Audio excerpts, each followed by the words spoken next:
Friend of the show, Kate Aronoff, staff writer at The New Republic, author of the book Overheated: How Capitalism Broke the Planet and How We Fight Back. Kate, thanks so much for coming on. Great to be back. Yeah. So let's start by playing this because I think this is helpful to analyze your piece with.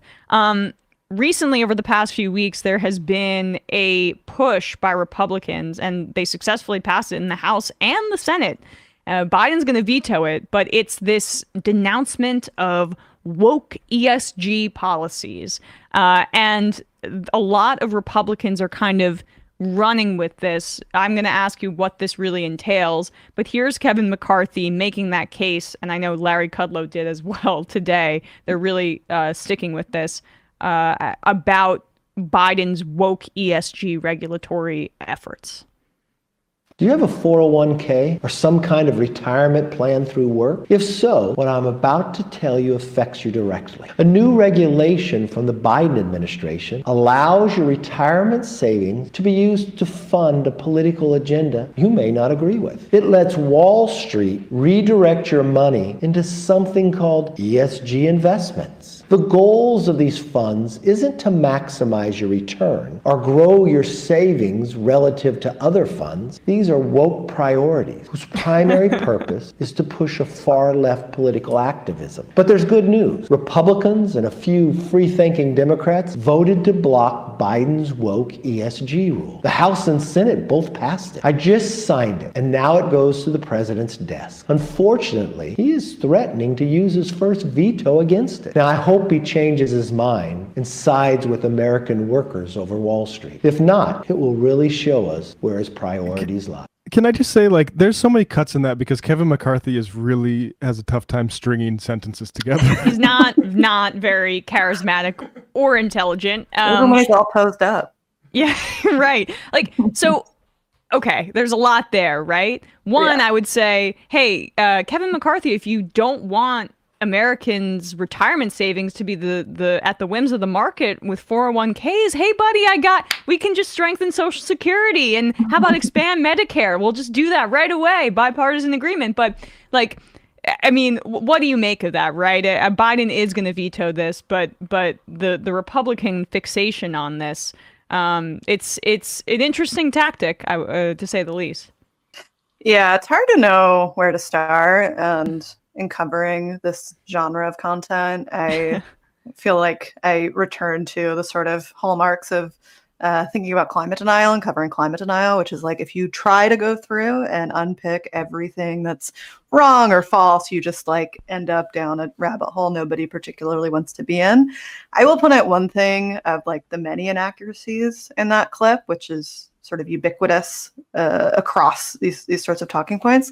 But ESG funds, right? ESG stands for environmental, social governance, is this very broad category of things. Kevin McCarthy is I think willfully sort of misrepresenting what is happening, which is that ESG funds in particular, so these are products that asset managers will sell to institutional investors like pension funds or retail investors to invest their money. ESG funds are a very specific thing and make up a very small percentage of the products that companies like BlackRock or State Street, the big managers, offer. So pension funds are not really going into ESG funds. What he's referring to in this sort of obliquely, very intentionally misleading way is that these companies have embraced a set of sort of investment priorities around ESG broadly, right? And so they, Larry Fink in particular, the CEO of BlackRock, has said that ESG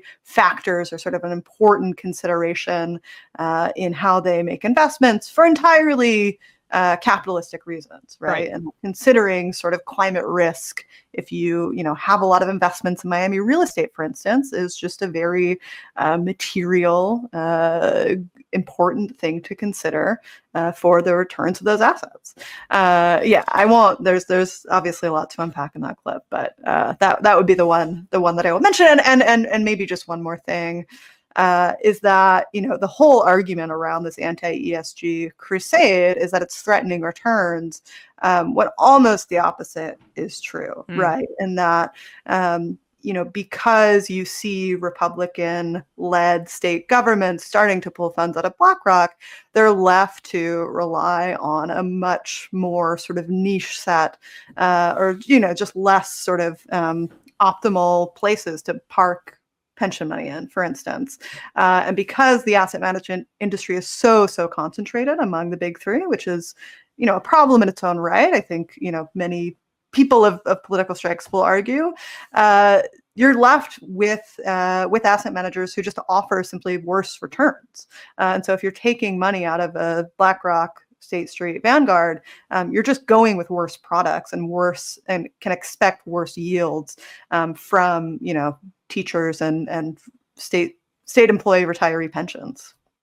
And when it comes to 401ks too, it's just hilarious to me that anyone really the average person does not pay a ton of mind into what goes into their 401k, nor are they parsing through trying to make determinations about it. I mean, you can, for a 401k, it's basically what are you going to deduct, what are you going to put in, and that's really the extent of what people do when they're putting into their 401ks. And we were just talking about how the 401k is not a viable experiment for social insurance, and yet this is the kind of future that people like Mike McCarthy or Kevin McCarthy want, not the Cowboys coach, Kevin McCarthy want, because they want to cut into our Social Security, into our social insurance as a way to funnel more money into Wall Street. And at the same time, he's saying Biden's siding with Wall Street because I guess Wall Street is so woke, right? That they just only care about diversity, inclusion, and climate change. But Biden is gonna veto this, right? But that's not really the end point for this, right? Like, they're ramping this up after they've already passed the bill through the House and the Senate. They're gonna try to use this as a PR campaign to then attack the administrative state, as you write about in the New Republic. Yeah, and I've been tracking this sort of anti-ESG movement, broadly defined, for about a year, and for a while was very confused about where it was coming from, just because it's not clear sort of who's benefiting from this, or like why Republicans would particularly care about this obscure sort of sustainable investment acronym, or pension funds, which they, as you pointed out, routinely vote to dismantle. And right. Routinely make decisions at the state and the federal level, which disadvantage retirees and retiree pension funds. And as I write in the piece, and as you noted, I think the only sort of thing I can make sense for what the prize of this is, which is not really to like disempower BlackRock in any meaningful way. Like, it's they have $10 trillion of assets under management roughly, and so the amount of like these small state pension funds sort of withdrawing funds is that seems not totally negligible, but not really the main prize here. But as you say, there is this sort of way that state level policy making happens increasingly, where it's easy for relatively small amounts of donor money to fund these sort of campaigns that can go national in the way that the American Legislative Exchange Council has done with a number of issues. So you can look at their sort of militancy against abortion, right to work, has followed a sort of similar playbook to what you're seeing with anti-ESG, and can galvanize these big sort of national level fights by enlisting states as kind of the foot soldiers within that. And particularly with this, because so much of the focus is on energy, they're looking at these sort of states who have historically relied a lot on extractive industries, like West Virginia, Kentucky, red states that have been really leading the charge in this from their attorneys general and state treasurers' offices, and just use that to galvanize this big fight. And what I think that fight is, as we're seeing now, is against the administrative state. So the first thing we have seen at the sort of federal level on this is this vote against this Department of Labor regulation, which all this regulation does is sort of allow pension funds to consider ESG. It doesn't mandate anything. It doesn't sort of make it so that these funds have to look at these sets of priorities, just establishes that is an okay thing for them to do if they would like to. But it's a target in part because it's a very convenient way to go after the rulemaking authority of federal agencies, and to say that they're overstepping their bounds and going beyond the sort of mandate given to them by Congress, which is exactly the sort of challenge that John Roberts invited in his majority opinion on West Virginia versus EPA this summer, which many people thought would sort of dismantle big chunks of the administrative state, would really kneecap the EPA. It didn't quite do that. But what Roberts does in that decision is to say, here is this sort of very shaky legal precedent called major questions doctrine, which you can use to basically bring a challenge to the administrative state generally on the grounds that major questions doctrine basically holds that federal agencies should only sort of be allowed to do a very narrowly circumscribed set of things as outlined by Congress, and that the Supreme Court is the body which can make the decision as to whether these agencies are overstepping their bounds. So the DOL rule is one example of that. The other one, which will probably come up at some point in the next several months or years, is a challenge to proposed Securities and Exchange Commission ruling on sort of reporting requirements around emissions. And so that, I think, is the main prize. It's like they want a big ruling that will overturn something like, the Chevron doctrine, so one of these big sort of statutes that allows for the state to regulate what these companies do. I mean, that's Roberts' version of what Thomas was doing in, I guess, the concurring opinion in Dobbs, right? Which is like, here's a roadmap for all the things that you can come to us, and it's just like it's a platter of pick what you want, and you can come. We'll attack affirmative action. We'll attack LGBTQ rights. Whatever you want, state legislatures. This is your roadmap, and then Roberts is just doing it a little bit more subtly, especially because for his purposes, that's the prize, right? The dismantling of the administrative state, as the more like corporate Republican, as opposed to, QAnon believing adjacent guy like Thomas, right? And that's really just immensely concerning. And given the fact that your reporting and who you spoke to at this conference that you were at, these oil and gas executives, given that their public position on things like ESG is very, PR careful, and they're saying that they support it, but behind the scenes, they're clearly attempting to dismantle it because they want things like tax credits from the Inflation Reduction Act, because like, hey, we're trying to be green, right? We're a part of this solution too, but behind the scenes working with these Republican groups, most likely to help in their efforts to overturn these kinds of things. Like, state Republicans have to know that this money is out there. If they need a kind of fund for their legal efforts to get rid of these regulations, they seem to see this ESG culture war wokeness stuff as a foot in the door. Yeah, it's a very convenient line, and I think the role of the oil and gas industry here is interesting because they do genuinely have, sort of a legitimate business interest in pursuing things like carbon capture and storage, which they have some sort of personnel expertise in. They have some of the sort of, technology and infrastructure to do that, and, are very excited about some of the tax breaks offered. At the same time, they always want to have it both ways. And so you'll see people like the CEO of ExxonMobil, Darren Woods, or any of these big oil and gas CEOs saying, we're so excited to, lead the way toward a low carbon transition to what? Nobody really knows. And then at the same time, through their membership in trade associations like the American Petroleum Institute, in some cases through, the CEO of Devon Energy sits on the board of one of these organizations, is really pushing forward anti-ESG and spouts more of the sort of crude climate denial than we'll see typically these days.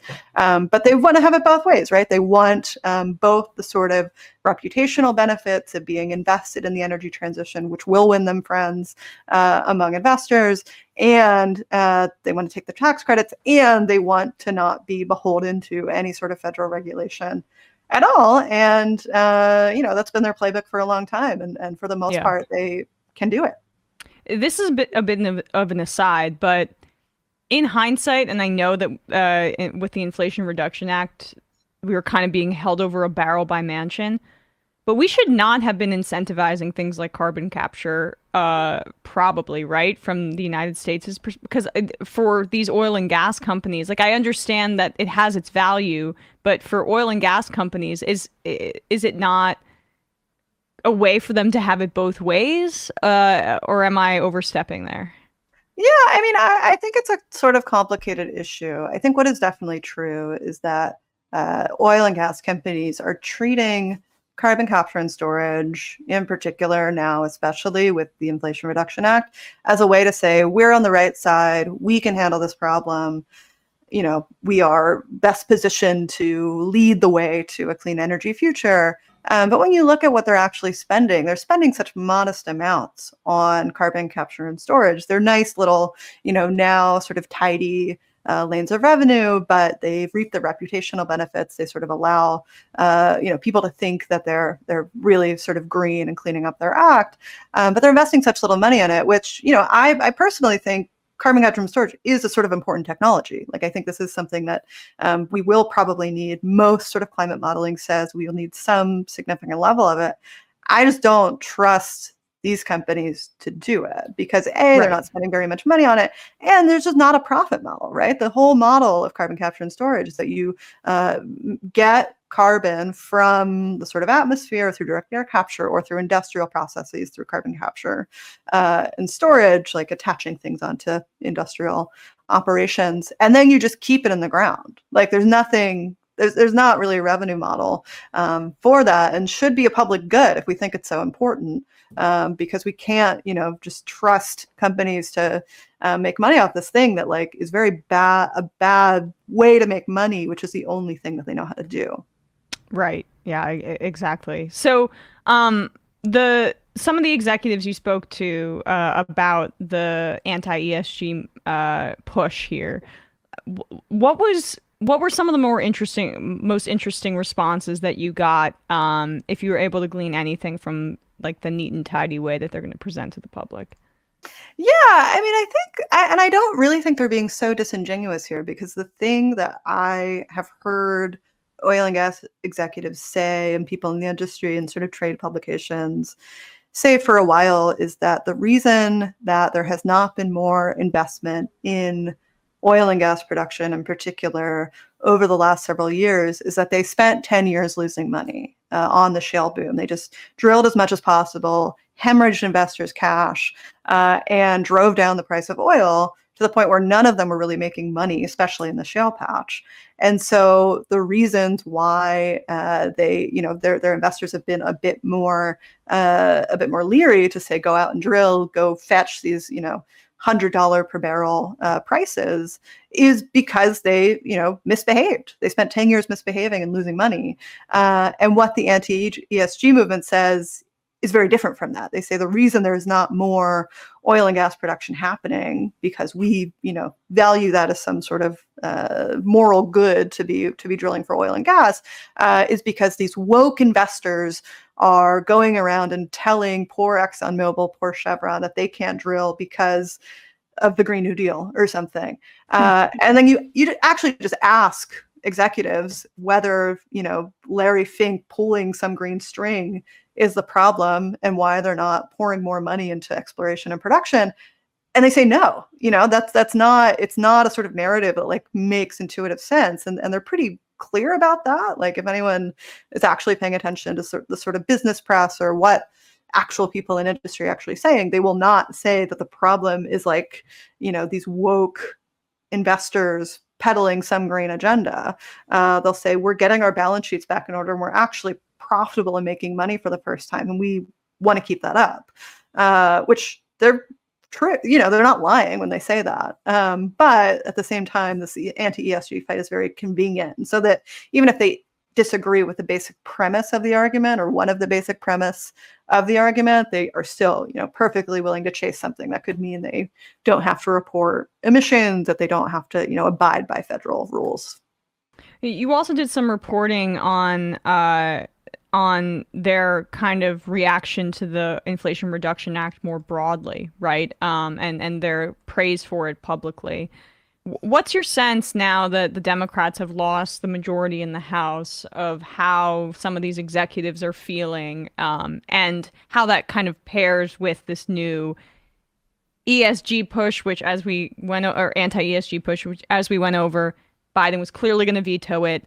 The veto brings more press to it. Then it's an opportunity for these attorneys general on the state level to do their thing and go after the EPA and its statutory authority and all that. But in terms of that piece of legislation, what would you say is the broad kind of consensus reaction among some of these executives?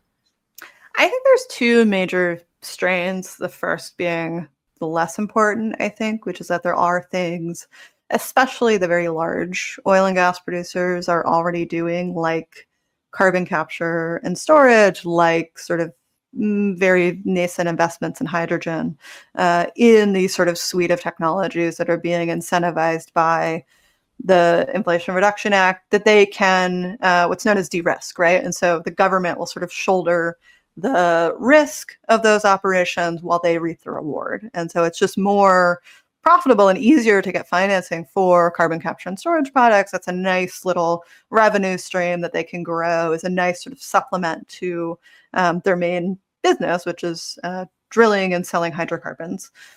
But I think the major reason why they seem so sort of positive about this, and the vibe kind of at this terrible conference I was at, was that it's a sigh of relief, right? There was a moment where they thought that there might be more stringent rules in what they're doing, that there might be more intense regulations, that the Inflation Reduction Act would actually threaten their business model in some way. And that's passed, right? The Democrats lost their majority. It's a divided Congress. It is not going to pass certainly ambitious climate legislation that poses any sort of threat to their business model. And so it's just this big sigh of relief that, we will not, at least for the foreseeable future, have to worry about anyone coming and saying we can't, just continue to drill up as many fossil fuels as possible for as long as we can make money off it. Like, they can do both. They can have the sort of reputational benefits, new revenue streams from these low carbon businesses, and they can continue to drill and sell as many fossil fuels as they want.